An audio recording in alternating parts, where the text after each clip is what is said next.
నమస్తే, నేను Vamsi. Welcome to I News. ప్రయాణానికి సిద్ధమైన విమానంలో ఒక్కసారిగా మంటలు చెలరేగితే పరిస్థితి ఎలా ఉంటుంది? అలాంటి భయానక దృశ్యం బ్రెజిల్లో చోటు చేసుకుంది. సోవాఫోల్లోని గ్వార్హెలస్ అంతర్జాతీయ విమానాశ్రయంలో 180 మంది ప్రయాణికులతో టేకాఫ్ అవుతున్న విమానంలో ఊహించని పరిణామం చోటు చేసుకుంది. భయంతో బెంబేలెత్తిపోయిన ప్రయాణికులు చివరకు సురక్షితంగా బయటపడటంతో అంతా ఊపిరి పీల్చుకున్నారు. ఈ ప్రమాదం నుంచి ప్రయాణికులు ఎలా బయటపడ్డారు? అసలు ఏం జరిగింది? Watch this story.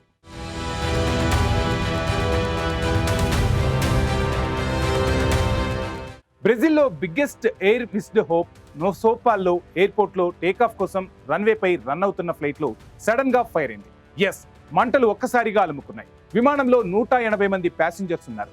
అందరూ ఒక్కసారిగా షాక్ కి గురయ్యారు. క్యాబిన్ నుంచి, కిటికీల నుంచి, రెక్కల కింద నుంచి పెద్ద ఎత్తున మంటలు దట్టమైన పొగ వ్యాపించేశాయి. ప్యాసింజర్స్ ఇది చూసి అలర్ట్ అయ్యారు. భయంతో అరుస్తూ తమ ప్రాణాల కోసం ఆ దేవుణ్ణి వేడుకున్నారు. But the heroes came. Airport fire fighters immediate గా రియాక్ట్ అయ్యారు. ఫాస్ట్ అండ్ క్యూరియాసిటీగా మంటలను అదుపులోకి తీసుకొచ్చారు. థ్యాంక్ గాడ్ అంటూ ప్రయాణికులంతా ఊపిరి పీల్చుకున్నారు. ఎయిర్పోర్టు సిబ్బంది కూడా అప్రమత్తమై 180 మందిని సురక్షితంగా విమానం నుంచి కిందకు దించేశారు. ఆ వైరల్ వీడియోలో చూడండి ఒక్కసారిగా. ఫ్లైట్ నుంచి జ్వాలలు ఎగిసిపడుతున్న దృశ్యాలు కనిపిస్తాయి.